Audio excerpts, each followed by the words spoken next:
La Tierra está cambiando su frecuencia, y si la raza humana no evoluciona, no podrá trascender con ella. Te doy la bienvenida a Viernes de Terror. Yo soy Enrique Treviño.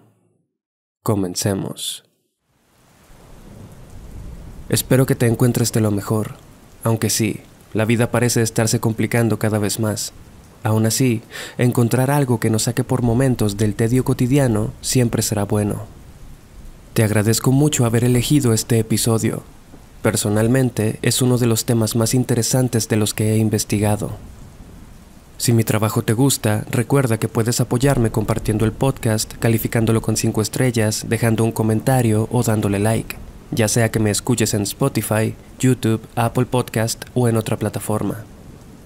También te recuerdo que tu suscripción a mi canal de YouTube es de mucha importancia para este proyecto.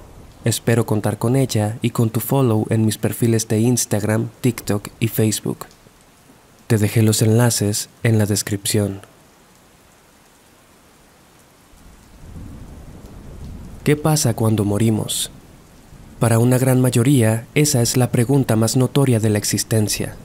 ¿Qué hay más allá de nuestra muerte? ¿Es acaso que hay un cielo y un infierno? ¿O terminaremos en una especie de limbo sin sentido? ¿O será que después de nuestro último aliento, simplemente no hay nada más? Personas que han tenido una muerte clínica, es decir, que su corazón se detuvo por minutos y que técnicamente sí, estuvieron muertas, han compartido sus experiencias. En muchos casos, describen un sentimiento de paz mayor a cualquier cosa que habían sentido antes. Algunas se encontraron con una luz invitante que parecía llamarles. Otros incluso dijeron haber escuchado voces de sus seres amados fallecidos, guiándolos hacia quién sabe dónde. Gran parte de estos testimonios parecen sugerir que tras el trauma de morir se encuentra, por lo menos en la primera fase, un periodo de suma tranquilidad. Eso suena reconfortante. Por otro lado, esto solo representa el 46% de los casos. El otro 54% de personas que han muerto clínicamente dice que no experimentó absolutamente nada. Un usuario de Reddit que tuvo un accidente de tránsito y su corazón se detuvo 2 veces compartió: experimenté algo, y ese algo fue la nada. Desde el punto de vista más concreto, después de la vida viene la nada, por mucho que nos cueste aceptarlo. El problema, por supuesto, es que no se plantea ninguna explicación de la nada, y a esto vienen numerosas filosofías que tomaría años abordar una por una. En las antiguas culturas que habitaron México, se creía que el alma del difunto había de hacer un viaje, y que dependiendo de sus actos en la tierra, sería la duración y el destino de éste. Los egipcios mantenían una complicidad muy íntima con el mundo terrenal y el espiritual. Trataban de hacer prevalecer la identidad del muerto, enterrándole con sus pertenencias o momificándolo.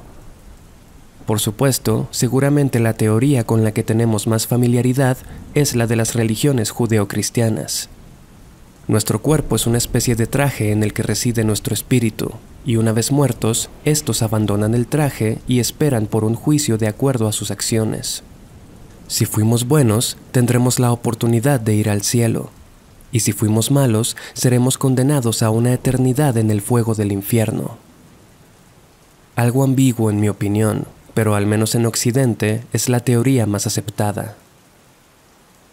El día de hoy, sin embargo, nos enfocaremos en una de las ideas más interesantes sobre la vida después de la muerte que existe: la reencarnación. Esta teoría tiene sus orígenes en la India, supuestamente cerca del siglo VII a.C. Los historiadores proponen que los habitantes agrícolas relacionaban los ciclos de la naturaleza con sus vidas, el amanecer y el anochecer, cómo el sol se retira pero siempre vuelve a aparecer, la forma en la que las plantas son sembradas, crecen, se cosechan y vuelven a crecer, la posición de las estrellas que, aunque cambiante, siempre vuelven a su lugar. Todo eso llevó a la creencia de que nosotros también formamos parte de estos ciclos. Ya en el siglo VII a.C., la reencarnación había sido adoptada como la filosofía oficial de religiones como el budismo y el hinduismo. Esta ideología plantea que nuestras almas mudan cuerpos de manera indefinida. Es decir, tu alma tuvo otra manifestación diferente a la que tienes ahora, y tendrá otra más, luego de esta vida. Bajo la ley del karma, si nuestras acciones fueron buenas, las reencarnaciones futuras tendrán mayor calidad de vida y serán más felices. Pero si por el contrario, nuestras acciones fueron malas, reencarnaremos en animales o plantas. Se supone que esta naturaleza cíclica tiene un propósito evolutivo. Nuestras almas han de volverse más y más sabias con cada reencarnación, pero esto supuestamente no está ocurriendo. Dolores Eileen Cannon nació el 15 de abril de 1931 en St. Louis, Missouri. Una joven brillante en la escuela, culminó sus estudios profesionales a los 16 años, en 1947.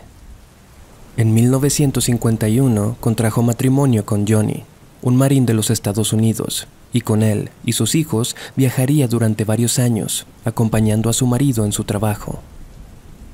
Johnny era un aficionado de la hipnosis, y durante principios de los 60, él y Dolores la utilizaban para modificar ciertos aspectos de sus vidas, como dejar de fumar y comer más sanamente. En 1968, un doctor de la base naval en Texas pidió que lo ayudaran con una de sus pacientes que tenía un severo desorden alimenticio. La intención era que el matrimonio utilizara sus habilidades de hipnosis con ella. Sería aquí que Dolores descubriría algo impresionante. A media sesión, la paciente comenzó a recordar y describir escenarios de la década de los 20, afirmando que ella había sido una flapper, viviendo en Chicago. Flapper era una especie de subcultura durante los años 20, y es la icónica imagen que conocemos de las mujeres con cabello corto abultado, sombrero, vestidos o faldas cortas y múltiples joyas. Por supuesto, esto desconcertó en extremo a la pareja, pero decidieron permitir que la mujer continuara con su historia. Presenciaron cómo cambiaba de personalidad, alterando por completo su voz y su comportamiento. Durante los meses siguientes, las sesiones continuaron, y Dolores, junto con su esposo, ayudaron a la paciente a regresar hasta 5 vidas pasadas, cuando por fin alcanzaron el punto en que su alma fue creada. Hoy en día, la hipnoterapia de regresión es algo bastante conocido. Ayuda a las personas a conectar con el subconsciente y modificar ciertos traumas. Sin embargo, cuando esto ocurrió, las regresiones, las vidas pasadas y esas cosas eran, si no completamente ignoradas, conceptos que estaban a décadas de ser comprendidos como hoy lo son. En fin. En 1969, Johnny sufrió un terrible accidente cuando se dirigía al trabajo, causado por un conductor ebrio. El suceso lo dejó en silla de ruedas de por vida. Decidieron entonces mudarse a Arkansas, donde planeaban vivir sencillamente con la pensión militar. Dolores pasaría un año alejada de la hipnosis, dedicada a la recuperación de su marido. Un año más tarde, sin embargo, en 1970, Dolores reanudó su trabajo como terapeuta. Con su esposo en mejor estado de salud y sus hijos independizados, dedicó la mayor parte de su tiempo a la investigación. Al vivir en un pueblo pequeño, no le resultó demasiado difícil encontrar clientes, y la gran mayoría fueron de mucha ayuda. Enfocada específicamente en la reencarnación, Dolores comenzó a indagar en las vidas pasadas de sus pacientes. Estos, en estado de hipnosis, le contaban historias de otros tiempos. Luego de las sesiones, las cuales documentaba meticulosamente, revisaba que las características de los periodos históricos que sus pacientes describían coincidieran. Se aseguraba de que las palabras que usaban, el acento, la comida, el entretenimiento, las normas sociales, las ideas religiosas, etc., fueran acorde con la época a la que el alma del sujeto había pertenecido. De esta forma, desarrolló la técnica de hipnosis de sanación cuántica, una práctica que consiste en contactar con el subconsciente y explorar el pasado del paciente, con la intención de sanar traumas. Casi una década después, comenzaría a publicar sus primeros libros. Uno de los más notorios se llama Un alma recuerda a Hiroshima. Escribió este tras varias sesiones con una de sus pacientes más interesantes, una mujer a quien ayudó a retroceder hasta 25 vidas anteriores, siendo una de ellas la de un soldado japonés.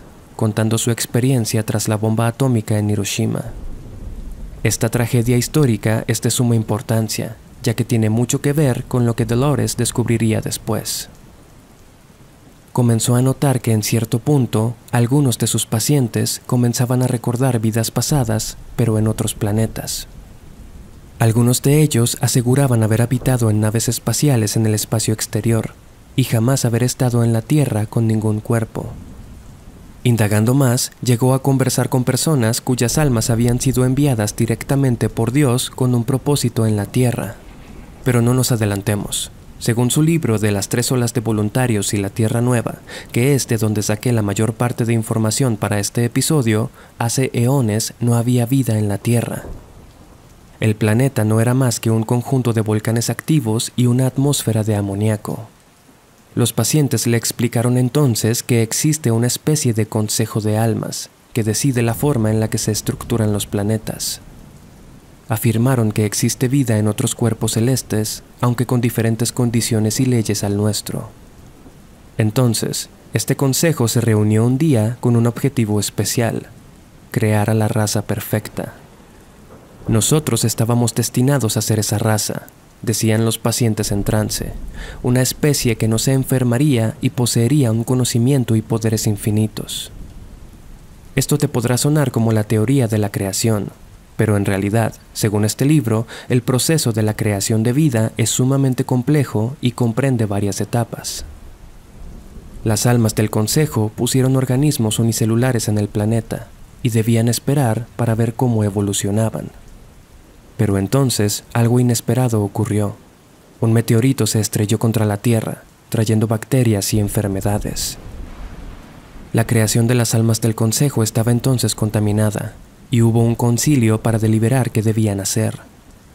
Se consideró la opción de destruir todo y comenzar de nuevo, pero ya se había invertido demasiado esfuerzo y tiempo, así que decidieron continuar con el plan, para ver qué pasaba. Dolores dejaba que estos pacientes continuaran con su relato, alentándolos a ir cada vez más y más atrás. Le contarían entonces que las almas que vienen a la Tierra lo hacen con la intención de aprender y evolucionar, que ese es el propósito de la reencarnación. Se sabe que con una vida no es suficiente, así que se nos permite regresar una y otra vez para tener oportunidad de progresar más. El problema es que el planeta Tierra está cambiando su frecuencia y está a punto de ascender a una dimensión superior, pero las personas no estamos evolucionando. Volvemos una y otra vez y en cada vida cometemos los mismos errores, de manera que de seguir así, no podremos continuar perteneciendo a este universo y desapareceremos eventualmente. Cada alma que viene a la Tierra es enviada con una especie de background, es decir, un antecedente de lo que es la vida. Los pacientes describieron una biblioteca, en la que dicen es donde se almacena toda la información del universo habido y por haber. Algunos la llamaron los registros acásicos. Es aquí donde las almas menos experimentadas reciben una especie de entrenamiento que les ayuda a adaptarse a la vida humana. Pues bien, debo decir que esta información es algo más compleja, pero estoy tratando de resumirlo lo mejor que puedo sin omitir detalles importantes. Las almas que nos crearon no pueden interferir con nuestra libertad de decisión, nuestro albedrío. Se supone que nuestra evolución depende enteramente de nosotros, aunque ellos nos han puesto herramientas para ello. Supuestamente, cuando la humanidad ha alcanzado niveles de maldad preocupantes, el Consejo ha enviado almas especiales para darnos un mensaje. De esa forma explican la existencia de personajes como Jesucristo. Ellos solo pueden interferir directamente cuando el planeta está en peligro de ser destruido. ¿Recuerdas que mencionamos la bomba de Hiroshima? Bueno, según estos pacientes, no se suponía que la humanidad tuviera acceso a la energía nuclear tan pronto, pues la usaríamos para la destrucción.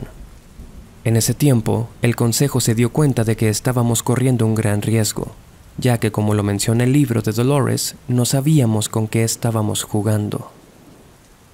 En sus sesiones, cuando Dolores argumentaba que ahora la energía nuclear se usa con fines más positivos, como alimentar una ciudad con electricidad, los pacientes le decían que de todas formas esta energía ya cargaba con una aura negativa por el pasado. Se decidió entonces que era momento de intervenir, y así nacieron las 3 olas de voluntarios. Tras los estragos de la Segunda Guerra Mundial, se convocó a todas las almas superiores, aquellas que nunca habían estado en la Tierra y poseían conocimientos cósmicos y una naturaleza pura.